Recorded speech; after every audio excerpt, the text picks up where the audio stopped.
This is Gene Adam, former lead singer of Iced Earth.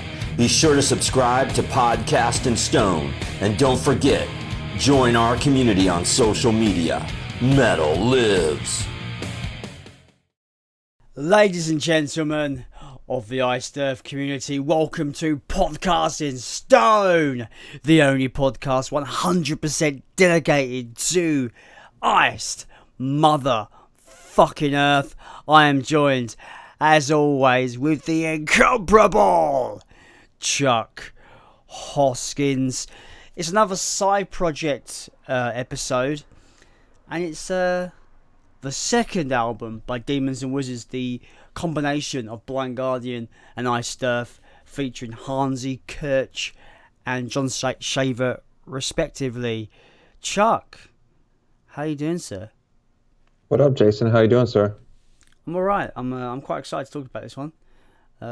Yeah, it's I can't wait to. We haven't discussed it separately, so I'm anxious to hear your thoughts on some of these as well. That's what I love about, you know, when we say, right, we're going to talk about this album, we kind of refrain from really talking about it, you know, because we do chat like that, you know, every day more or less, like, you know. But I like the fact that we're both really blind to each other's opinions before we record. That's what makes it really fun to actually chat about it, because we don't know how each of us feel. That's why, like, stuff like, you know, we go back and joke about like the Crucible of Man episode and how we disagreed on stuff, and it was really, it made it kind of comedic, yeah, stuff like that. I love that. Yeah, it kind of makes it entertaining. Yeah. You have the personnel available there, Chuck. I do. It's Demons and Wizards are Hansi Kursch on vocals, John Schaffer rhythm, bass, lead, and acoustic guitars, Bobby Jarzovic on drums and percussion, Jim Morris on guitar solos and backing vocals, and a host of people on backing vocals. So that's who Demons and Wizards were at this point. It's ultimately John and Hansi for the most part. It's the Schaffer Hansi show. I will say though, Bobby Jarzovic on drums, fucking me, the drums are like one of the highlights of the record for me. Just throwing that out there, because I find that sometimes the drummers get a bit forgotten on records, you know. The same as the first album, like Mark Prater was outstanding on that first album, and I think Bobby Jarzovic is also on par with the drums on the first album. It's just really good. Well, when you have two such big things in metal together, they kind of shine. So some of the other stuff kind of gets swept under the rug. So I know what you mean. Yeah. Let's start off with our introductions to this album. How did you discover this second Demons album? I remember getting it at a record store not long after it came out, and I dug the artwork, you know, very evil kind of, you know, artwork, and it was one of those things I unfortunately bought and cataloged with the Iced Earth collection and didn't really give it a super much of a chance. I gave it a few spins, but I didn't loyally listen to it like I do the Iced Earth catalog until just recently when the reissues hit. And I'm glad I did revisit it, because there's quite a few on here that I enjoy a lot. I always enjoyed the Terror Train video. That was a really cool video, seeing that. That's cool, man. How about you? I kind of like when kind of brushed across it in the last episode when we talked about the debut Demons album, but yeah, I just discovered it in a store, you know, around about 2005, 2006, around that kind of time period, and I just saw John Schaffer's name on the sticker, and like, I'm gonna buy this, because it's got John Schaffer on it, and it's funny because I didn't. You're talking about the album cover. I didn't discover that original album cover until a lot later, because I got the deluxe edition, which is like a fold-out kind of box set, and it didn't, like the eye thing. Yeah, and it didn't have that original artwork as far as I'm aware. Yeah, it had that on the front cover. I do like that. I think it looks evil as fuck. I love it. I do like it. Yeah, I don't mind it. So yeah, I don't remember in 2005 internet wise where I was. Like, did I just know it or did I just find it at the record store? I don't remember. Yeah, I like for me, I know for a fact that I wasn't really following the band as much as I did later on. Like by the time Framing Armageddon dropped, I was all about like every day checking the website every day kind of thing for news or whatever. But like during this period, this is probably just a couple of years out from Framing. Yeah, I just because I'm sure if I was following the band more often or following what John was doing, I think I would have known about this a lot sooner. Obviously, I probably with the right. first album, but yeah, and like you said, like it took me until now on the reissues to really kind of jump into this proper with both feet. Right. And again, like we've both said previously in previous videos and whatnot about this band, Hansi, I could never gel with Hansi back in the day, but that's changed considerably now, Right. especially since I've seen them live as well. That's helped a lot. I think that it not being on a cheap vinyl that you could get readily also kind of suspended me from getting it earlier and enjoying it because most of my listening now is via vinyl. So, and I just didn't want to pay that much for a picture disc. So I'm so glad it's readily available for Yeah, everybody to enjoy, or CD if you're old school. yeah. So I only have the vinyl reissue at the moment. I haven't got it on hand because I thought, what's the point? Because you'll surely show yours, Chuck. yeah, I'll show mine later. So yeah, I'm anxious to talk about this one. Do you want to kick off your overall thoughts? Overall thoughts, I don't think I like it as much as the self-titled. I think it has a couple of filler songs, whereas the first one, I think I only had one that I would marginally put as filler. But the heights are very high. They're on the great songs, it's on par with the first album, and I really enjoy it. I mean, like I said, there's two skips for me, but overall, I really enjoy the album. The highs are very high. How about you? Yeah, I think I agree with you there. I think I was telling somebody at the show after the live show, because someone bought it on vinyl. I think it was Philippe. He bought it on vinyl. Um, and he bought the signed version. You could buy it there, and I was like, "Oh, spoilers for our retrospect before it comes out. I think it's the weaker album compared to the self-titled, and I hold to that. I think it is the weaker album. Not saying it's bad by any means. I just think, if you were gonna put a gun to my head and say which one would you listen to, I'd go self-titled all the way. I think, but like you said, some of the songs that I love on this record are on par with the great ones on the first album as well. But there are a few songs I'm just like, they're cool, but like the majority of the first album is just like every track is like wicked. So yeah, it's just just because I'm saying it's a weaker album doesn't mean it's bad. Sure. I It's mean, still really good. you can put the two best albums in the world and say pick one. There's got to be a two. So, so let's get into track by track, Jason. I went off the one that I had in the vinyl, so mine might. Did you add the one with the new bonus tracks? Because I didn't do that one. No, Okay. I just listened to the just the Spotify reissue. Nice.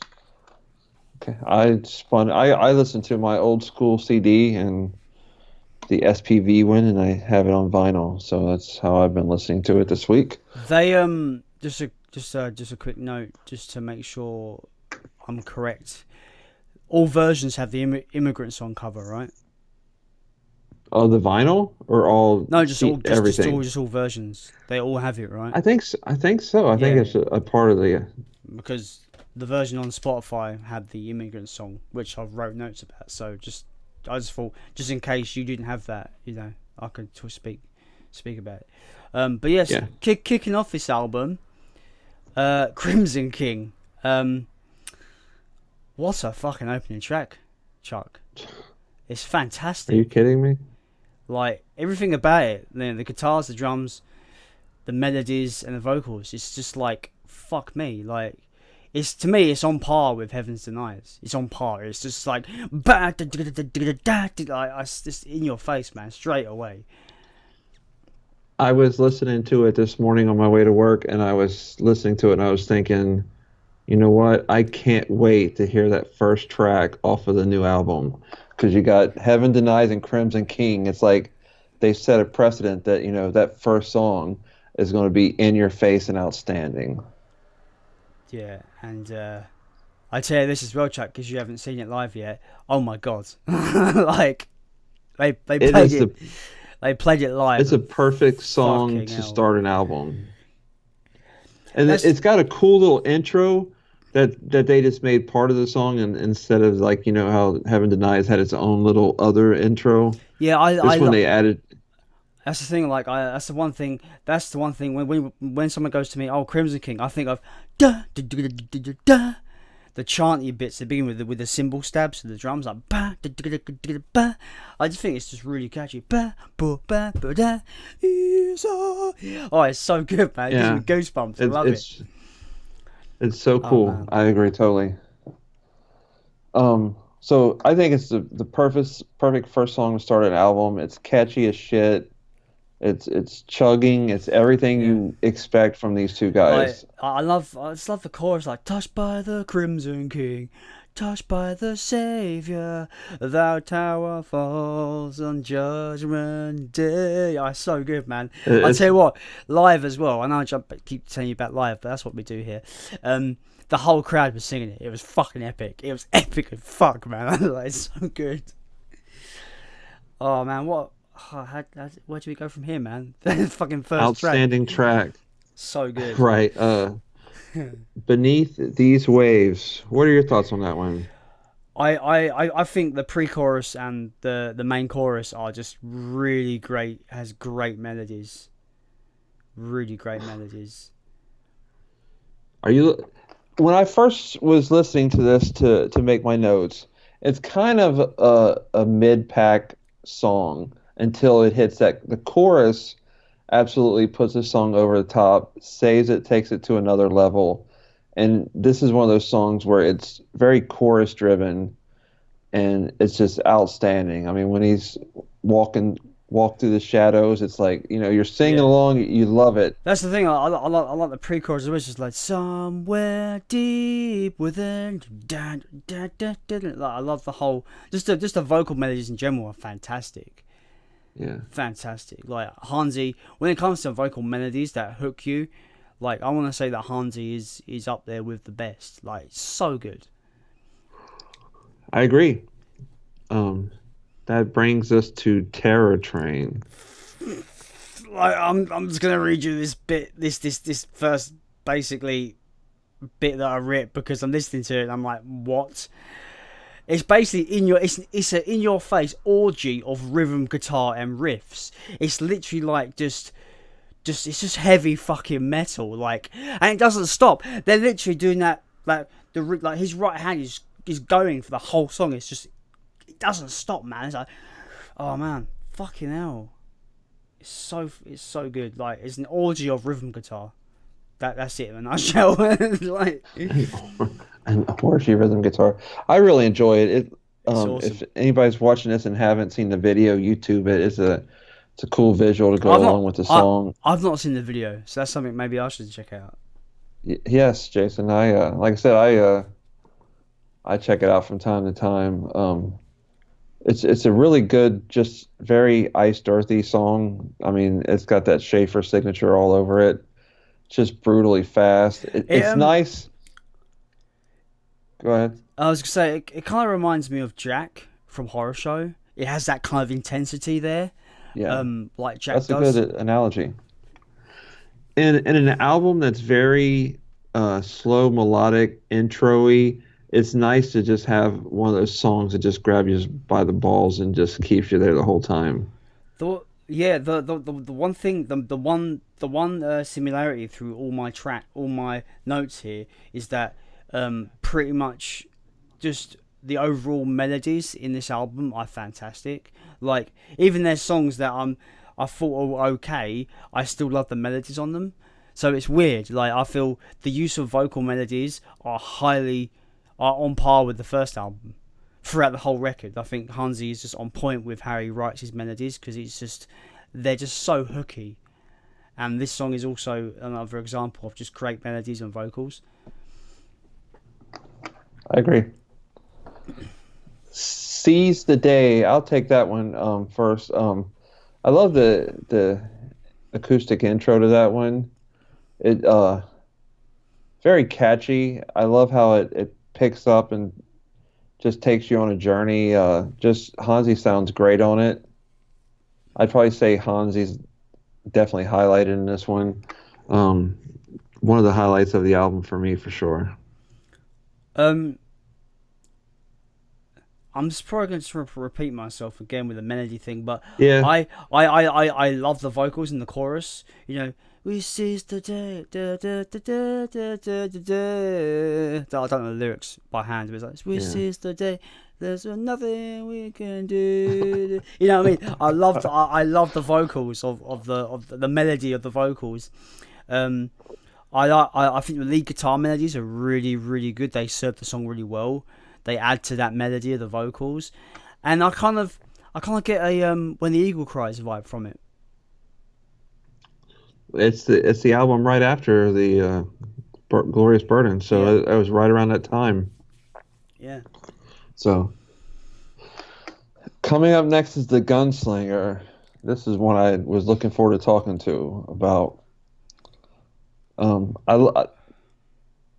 That intro though is just killer, and this is one song where, like, and I'm gonna describe this the best I can. You know how some songs that start slow, they go heavy. It almost sounds like two different songs that you put. This one transitions so well. Like, all they did is just made it faster, but it worked so flawlessly and seamlessly.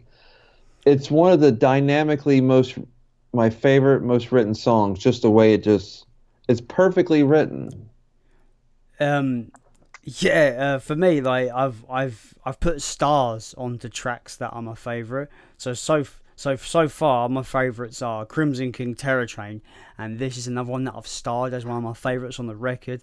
The kind of like subtle guitars before it explodes into Riff Factory. It kind of gives me a clouding vibe. Like, it kind of gives me that kind of vibe of the clouding. Obviously, it came before that record, but I just feel I'm you know, if you replace Hansi with Tim, I reckon that would work with this song, because I just get that vibe of the clouding where it's kind of like really subtle, and then it builds to that just like really heavy bit towards the end. And I think compared to the first album as well, I think when it explodes into the riffiness, I think that part of this song in particular, to me, because I've now listened to some Blind Guardian finally, to me, when it explodes into the heavy riff stuff, the riffing on that part is the perfect combination of classic Schaffer riffs and the early Blind Guardian speed metal stuff. Really perfectly combined into this just blisteringly just in your face part, and it's fucking great. It's fucking great. Love it.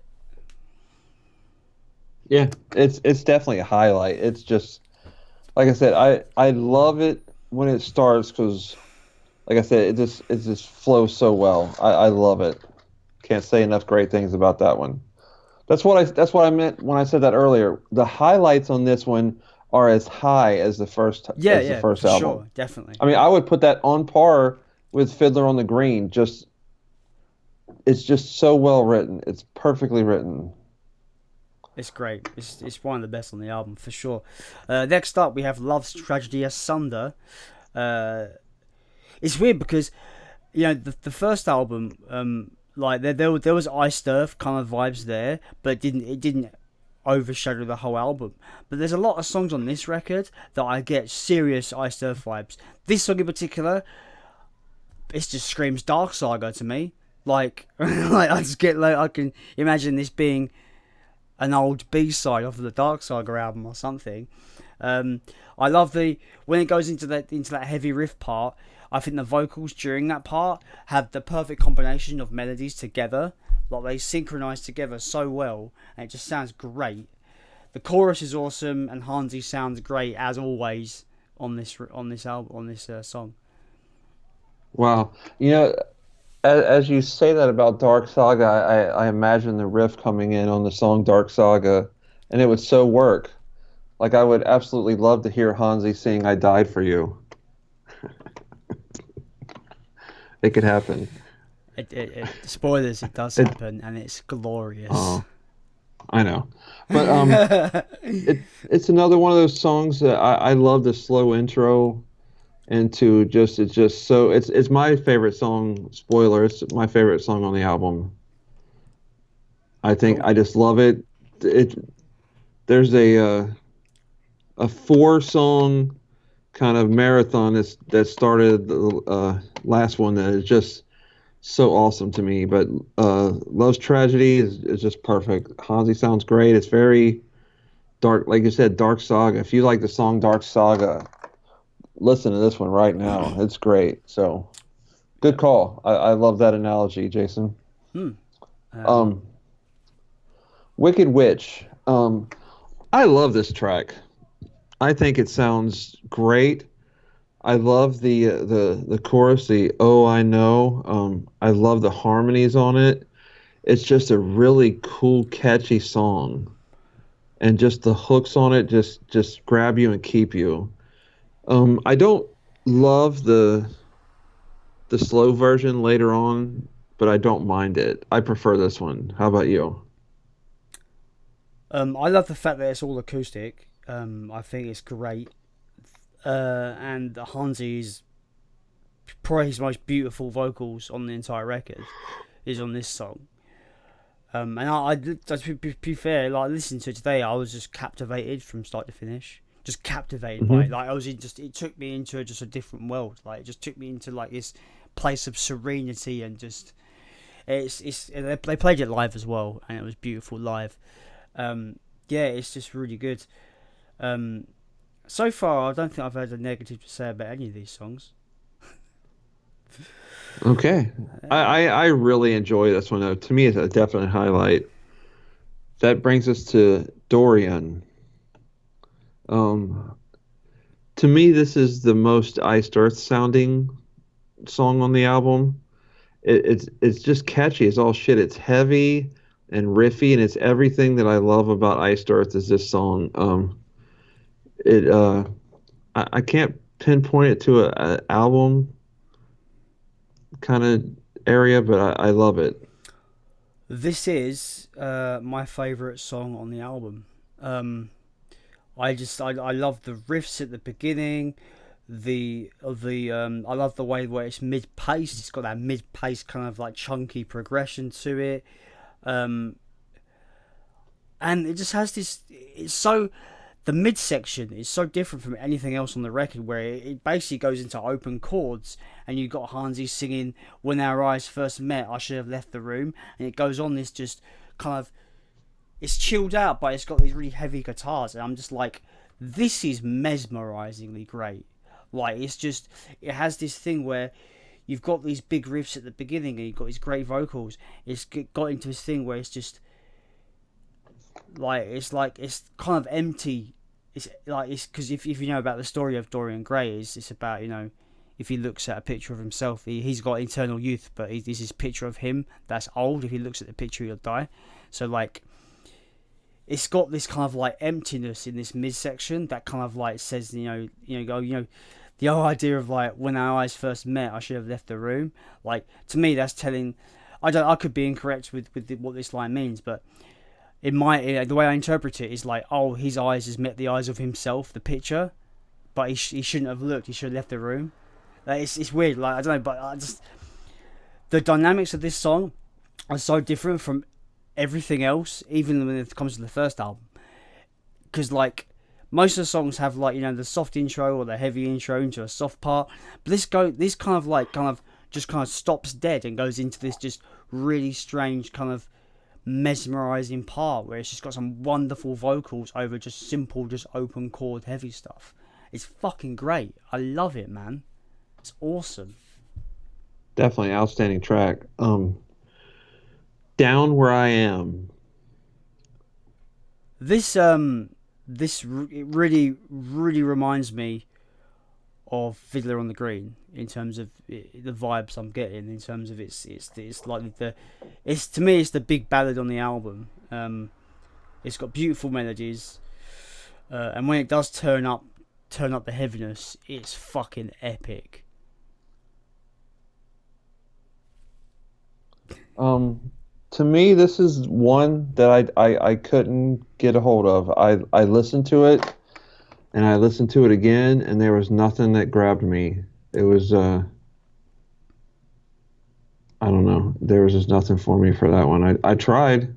It's not awful. It's just unmemorable for me. Fair enough, man. So this is probably my least favorite Demons song.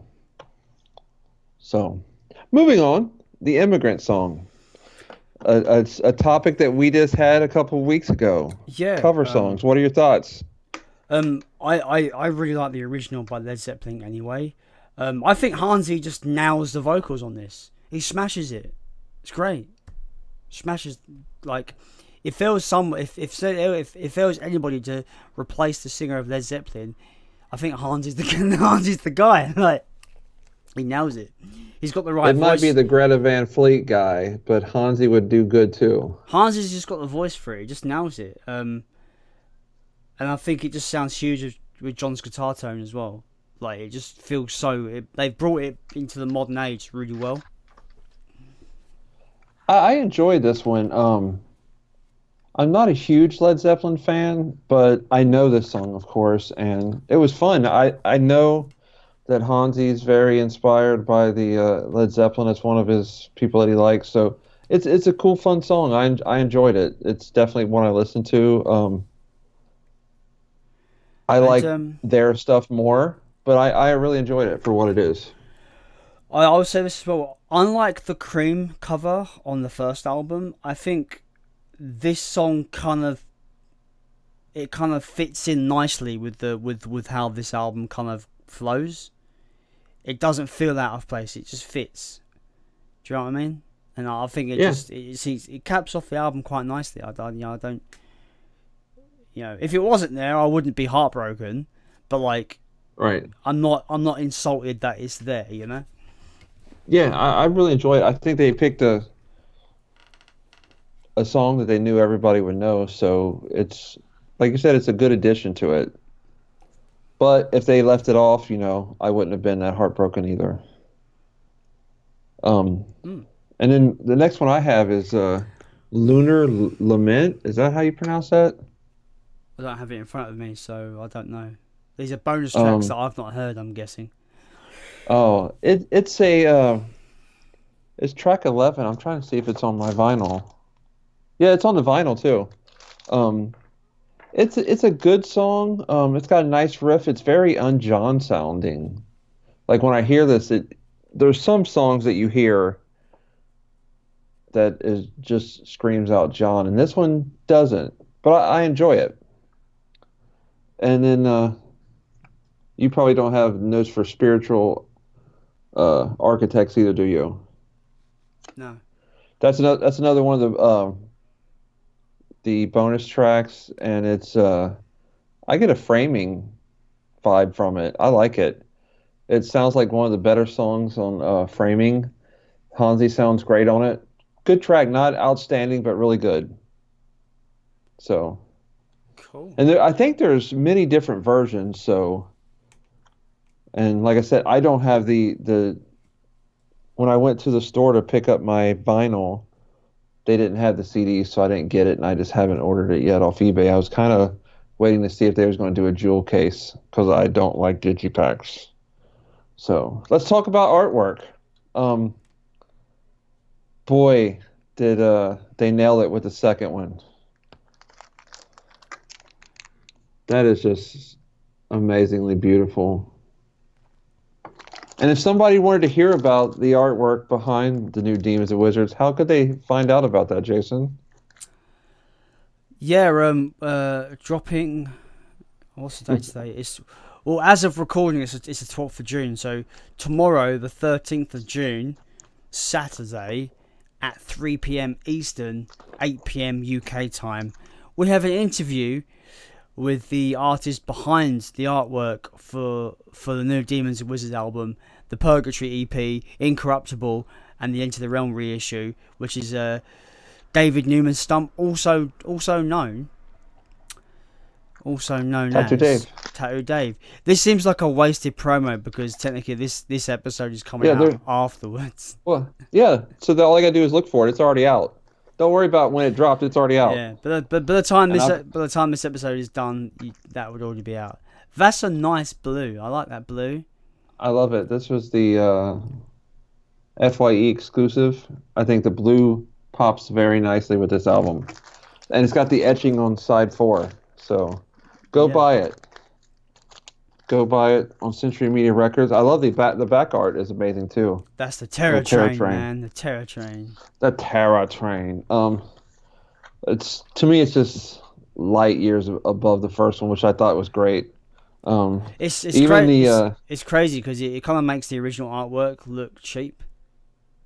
Yeah. Yeah. It almost looks like the Flintstones, and then you got boom. Just amazing. Just look at I love the head, whether it's like a skull that's the front of the train. It just looks great. Yeah, that's a cool train. It sums up the song where the song is fast and unrelenting and like a train, you know. Right. So actually, my the vinyl has all the tracks that this had as well. It's got the Lunar Lament and Spatial Architects. So, and the slow version of Wicked Witch, which isn't bad. I just don't like it as much as the original. And we had, before we do our final thoughts, we had some... quick question. Like, you saying about the slow version of Wicked Witch, like, well, how does that differ from the original on the album? It's just slower. Oh, what, it's played slower, yeah? Yeah, it's slower. It's like, normally, like with Anthem, you got a regular version, acoustic version, but that was already acoustic, so it's just slower. So I always skip the slow one. Fair enough. So we had some viewer comments. As always, we have a great participation from our wonderful Facebook group. So John Baylor is the first one on board. He says, amazing second CD from Demons and Wizards. The whole CD is epic like their debut. I love the whole CD, and my favorite track is Dorian because I love Oscar Wilde's novel, The Picture of Dorian Gray. Nice. Some guy named Adam Ortiz. This was the first Demons and Wizards albums I got into. It came out right when I discovered Iced Earth, and the guy that introduced me also gave me a copy of this CD. My favorites are the Gunslinger, Terror Train, and the slow version of Wicked Witch. So he likes the slow version. I'm getting more hyped up every day about the show in Dallas. Christopher Ellison says, I actually like it better than the debut. I love to hear different variances of opinions. Maybe because this is the first one I heard, and it also came out at the same year I became an Iced Earth fan, so I got into Demons and Wizards pretty fast. My favorite songs are Love's Tragedy of Sunder is underrated. Bobby is a beast on the drums, and it's a shame he never got to play on an Iced Earth record before he left. Man, can you imagine? Can you imagine? That'd be fucking wicked. I think that would be great. But even John was saying about how, you know, they got Bobby in during the Glorious Burden tour, and he smashed it. Right. You know, so he's got the chops, man. He's got the chops. Douglas Rosonder says, I really dug Crimson King, The Gunslinger, Dorian, and Love's Tragedy. Terror Train is a monster as well. Watching John and Jacob play that live is mind-boggling. It's like 3 minutes of pure rhythm guitar mayhem. That's what I I, said, man. Orgy of rhythm guitar. I also noticed a cutback of extra harmony guitar parts compared to the previous three Schaffer recordings, which is Demons and Wizards, Horror Show, and The Glorious Burden, which I appreciated very much. Interesting. Christian Christian Campbell just says, I don't like Demons and Wizards. So, Christian, we're missing you on this episode because you're probably not watching. Andy Morgan Is what it is. says, yeah, I think it's a superior second album. It's so good it tricked me briefly into thinking I might like Stephen King's writing, but it was just the album. If someone asked me what is good about heavy metal, I might send them Love's Tragedy Asunder or Beneath These Waves as examples. Nice. What would you send somebody when it comes to the good stuff of heavy metal? That's actually quite a cool little thing to think about. Well, I mean, do you want to send them to a non-metalhead? You would want to send them something a little more commercial so that it doesn't just, I mean, you don't, send them like Angel of Death by Slayer right See, away. it's weird because I the first thing that I thought about when it comes to like something that's straight up metal and heavy but like melodic at the same time, it's people Right. might find it's a weird choice, but mine would be Nemesis by Arch Enemy. I just think it has that commercial appeal, but it's also kind of heavy and riffy and got the kind of the scream vocals on it, and I just think it's a really good track for non-metal heads to kind of introduce you. Yeah, this is sort of what you're gonna get with metal. That's me. I don't know what you would. Nice. Okay, David Montez Diaca. At this time, I was working on a publicity agency and had almost no time to check stuff on the internet. I was blind regarding the news of this music. Then one day I saw it at a music store that was near my job, the beautiful cover of the Crimson King awaiting for me to grab it. So excited, I entered the store and got it. It was the Mexican edition, came with a poster, digipack, low quality stuff, but still made me happy. Nice to remember later at home I listened to it and getting my mind blown with Crimson King and Terror Train, my two favorites off the album. A few years later, I purchased the American edition with slipcase single CD with 4 extra bonus tracks. So good memories there. Just a few more here. Lou Sass says, I like all the songs, but it doesn't grab me as much as the debut does, which is not to say it's inferior because it's not. But yeah, first one grabs me more. The guitar tone and drum, though. People love the drum on this album. Yeah, it's because the drums are fucking on point, man. The drums are awesome. Charlie Espinosa says, I like it much more than the awesome Demons and Wizards debut, when it came out. I remember Mark Brody was asked if he heard any music from that album. He was helping John with the Killer Gettysburg DVD around that time. Mark said he thought it was more dynamic than the debut, with the aggressive songs and more aggressive, epic songs and epic emotional ballads.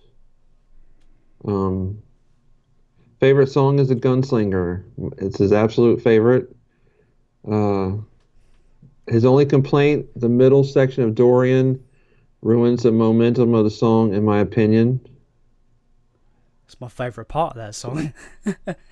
It's great that we have different opinions. I know, I can see what he means, but like that's what really grabbed me about that song was like how different it is to anything else. That's just me. Here's a fun fact from this album. John used a Bogner Uberschall as his main rhythm guitar amp instead of his usual Larry Dino because a plumber fucked up and caused a huge flood in his basement where a lot of his musical gear, old tapes, and old instruments were. So he's got a different head on this one due to a plumber malfunction. We know full well about the flood though, don't we? Like, Yes. It's quite it's quite common knowledge now. Some of it survived. Yeah. Okay, two more. Dustin Heiser says, great album, but for some reason I didn't go back and listen to it as much as I did the debut. I think it had more to do with the new genres of metal I was getting into at the time than the quality of the album itself. And I get that. Sometimes a CD just comes out when there's a lot going on in your life and it just kind of gets buried and you know what I'm saying. Yeah. Okay, and the last one is my buddy Brandon Stone says, Touched by the Crimson King was my introduction to Demons. I found this album in the summer of 2005 at a Best Buy. I had been into Iced Earth for a little while and noticed that the sticker advertising Schaffer and Kursch and picked it up immediately. That's that hype sticker that you saw. Mm-hmm. I was blown away. It was so different yet familiar. I wasn't into Blind Guardian, but had heard a few songs, and I was instantly a fan of Hansi's vocals. I love this album. The only tracks I don't care for is Spatial Architects. All in all, it's a great follow-up, and because I technically heard it first, while I love the first album, Crimson King has a special place in my musical journey. So that's a good. I heard kind of a couple of these in there. I want to talk to you about nostalgia with music. Okay, right, yeah. How big is nostalgia in music? A first album, does it like put a trance on you? What is it about it? Like, how do you describe that as it applies to music? Because I've heard it. I think like it's when I think of nostalgia in music, it takes you back to a time and a memory and stuff like that. It's all tied to memories, man. Like when I listen to I've got I got a playlist which is literally my nostalgia playlist of all the old shitty emo punk bands I used to listen to when I was a teenager before I got into metal, and I can listen to it now, just put it on shuffle, and just have a smile on my face because it reminds me of my college years or my school years, and it just ties to memories, and it takes you back to a time when you were younger. That's what I think. That's why I think nostalgia sells. But that's funny. That's why you get like TV shows like Stranger Things that harken back to that old school 80s thriller horror kind of vibe. That's why people connect with that show. I've not watched it myself, but I know that people are connecting to that show because it's taking them back to when they were kids and they were watching those old 80s horror movies and all those kind of things. That's why, I get it.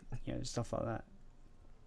I hear that. I know. I watch some Kiss podcasts, and it's funny that the nostalgia aspect of music comes up a lot. Like people are drawn to an album sometimes, not because it's the best in the band's catalog, but it's the first one that they heard, and there's just something special with that nostalgia side of it. So that's kind of cool that even. I was going to say it's like I'm the biggest defender of that first Iced Earth album with Gene Adam and the original Five Guys. Obviously part of that is because I love that album, it's fantastic, but the other part of that is because it's super nostalgic to me because it takes me back when I was 14 years old discovering that band for the first time. Do you know what I mean? Yeah, nostalgia is a part of that love for that album because I discovered the band back when I was 14, and that's always going to be there, and even to this day I can stick it on, and it takes me back to when I was in school and going around my friends who was older than me, and he was just putting it on and we'd just sit and just play video games, and it was good times, man. When you were a kid in school, there was no fucking worries. Life is shit now when you're an adult. It's alright for us, we've got this podcast to get us out of real life. Right. So the timing on this re-release was perfect. I think it got it brought people in like yourself and me that wasn't super into it. A lot of people are just so hyped about this album now. I think that was great timing for them to enter these into people's I think it daily was routines. I think it was a necessary reissue because the band hasn't done anything since 2005. So that's a long time to kind of I can't think of another band that's had a gap that long between albums. Can But you? it's they are a band, but they're not a full-time band. I know what You you know, mean, but like I think these reissues were necessary to get people, oh, Demons are back, great. Oh, they got new reissue, new vinyl of the first two albums, great. I want to buy them. Oh, it gets people listening to the band again, great. Oh, there's a new album coming out. Oh, there's a tour. Fuck yes, like right? it's necessary. Like the band are like Demons Wizards are so hot right now, it's unreal. And most super groups in metal don't make it. I mean, you hear about them from time. Can you name a super group that made it? I mean, that you care about?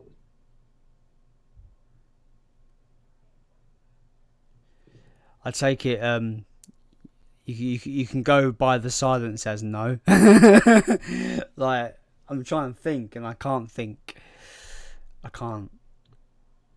I mean, I know there's been like, gosh, what's the one with Chris Cornell after? But that's just kind of like bands that break it. These are bands that are still active that just do it for fun. I can't think of Well, any that.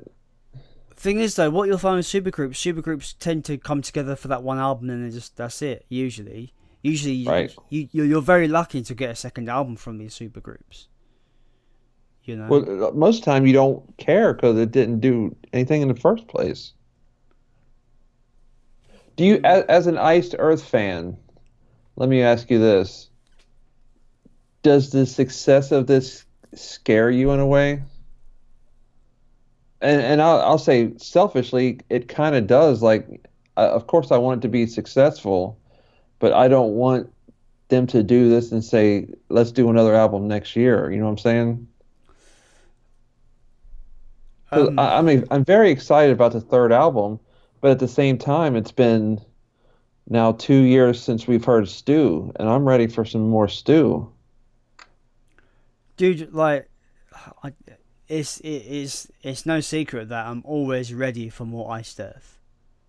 Every day, I listen to them every day. I'm ready for more Iced Earth. I remember going on the Plagues tour. The Plagues album had been out for 1 week. Going on the tour and then coming out of coming out of the show, thinking, well, I won't be seeing them for 2 years. I want to see them again now. I wanted to go back in and watch them do a second set because I was just Right. like, I want more Iced Earth. Like that's why I was so hyped for Incorruptible when it was being when all the news was coming out about it, and I know what you mean. You're like I'm kind of scared that this Demons Wizards 3 might be so successful that John and Hansi decide that it could be the most lucrative thing in terms of financially, and that's where they put their focus. But I can't. I don't know whether they'll be motivated by money like that. It doesn't seem to be who they are. I find that, obviously Blind Guardian is Hansi's baby and Iced Earth is Schaffer's baby. And the way that Schaffer was talking to us is that the vision is always there. I remember when we had that off-air talk where we just chatted to him just for a few hours without recording, and I asked him the question, well, do you control the vision or does the vision control you? He goes, that's the question. So he'll get the Iced Earth vision back. He'll get he'll get it again. So I don't see Demons Wizards taking over everything. I just reckon they're going to have a really good third album, a really good response to it, a great tour for it, and all said and done, you're going to get a DVD. I think it's just going to be a great period of John Schaffer and Hansi. I'm not really that afraid that it's going to take over everything. I'm really glad that the reissue came out and we did this retrospective because this is an album that I kind of disregarded but really, really enjoyed. Yeah, and it's and it will stay in my rotation. Because I remember when we started really talking about doing side project stuff, like people have been demanding the Demons and Wizards episodes for the longest time, like for so long. Right. So it feels really good to do it, and it feels really good that I'm on board. Seeing them live as well, really kind of just blew my mind. One of the best shows ever. Like, it was so good.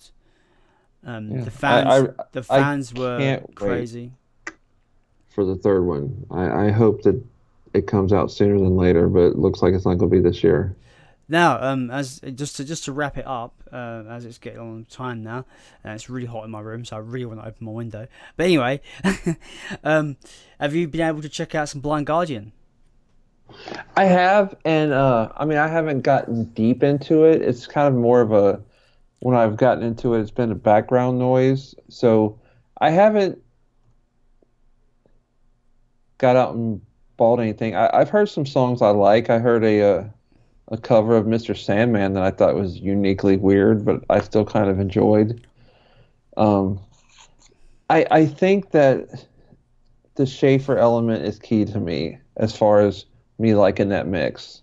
Right. Okay. Yeah. I can see I that. think, and then I mean that's nothing against Blind Guardian. I think that, like, when you get Ashes of Aries, you get Matt without John, but I love Matt, so that takes that and elevates it. You hear the differences without John, but it's Matt's vocals are just so special to me. So I'm Yeah. sure I don't have that connection with Blind Guardian like I do Demons, because it's the Schaffer stuff that pulls me in. So am I going to be a full-on Blind Guardian guy?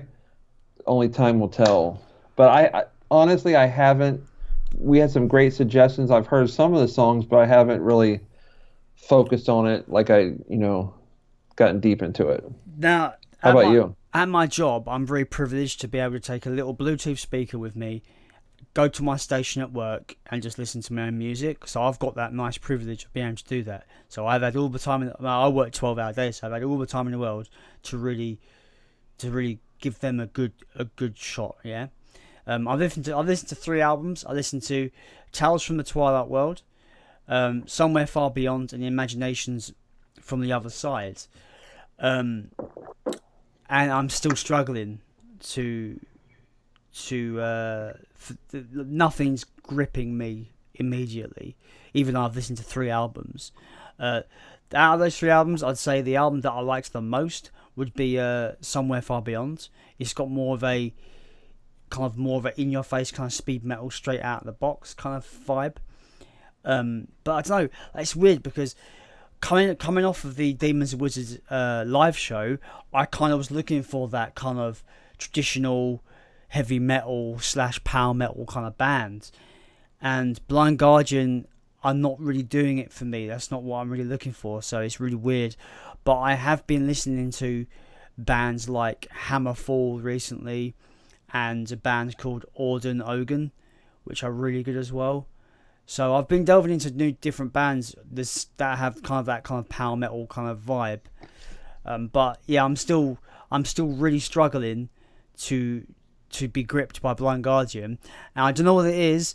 If Blind Guardian fans, if you're watching, if you can let me know, is it me, or does Hansi sing differently in Blind Guardian than in Demons and Wizards? Because I feel that he has a more of an aggressive vocal in Blind Guardian. He's more kind of harsher vocal, but in Demons and Wizards he's got more of a melodic vocal. That could just be me. I don't know whether later on in the catalogue he kind of changes, but I don't know. With those 3 albums, I don't know. It's just something about his vocals did not gel, and something about just the records in general didn't grab me instantly.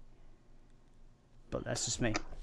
Fair enough. And you know what? Some people that are Blind Guardian fans might feel the same way about Iced Earth. Like, they love the Demon stuff, but give Iced Earth a chance, and it just wasn't their thing.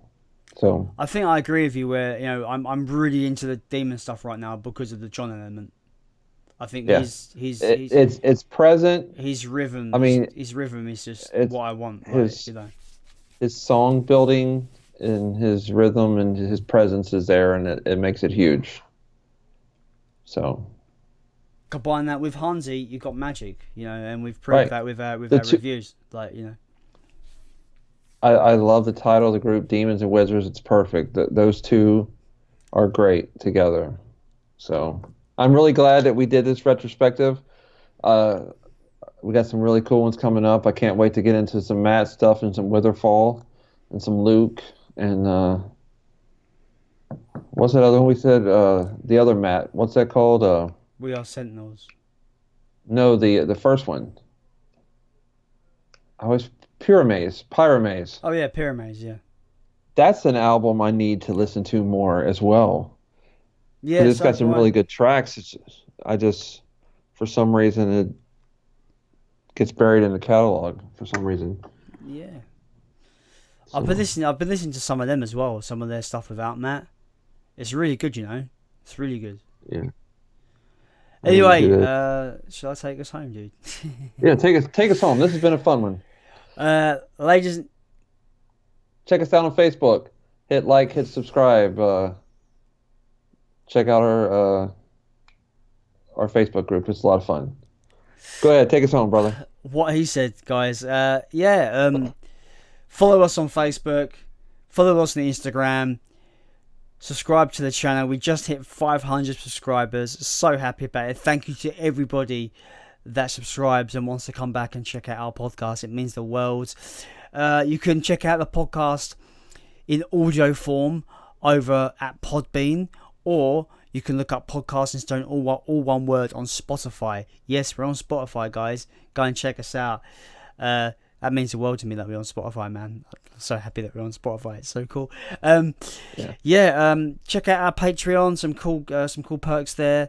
Although I may be deleting all the perks and just donate what you will, because I'm terrible at coming through with the rewards because I'm awful. Anyway, if you can chuck us $1 here and there, that would really help the podcast kind of thrive and keep going.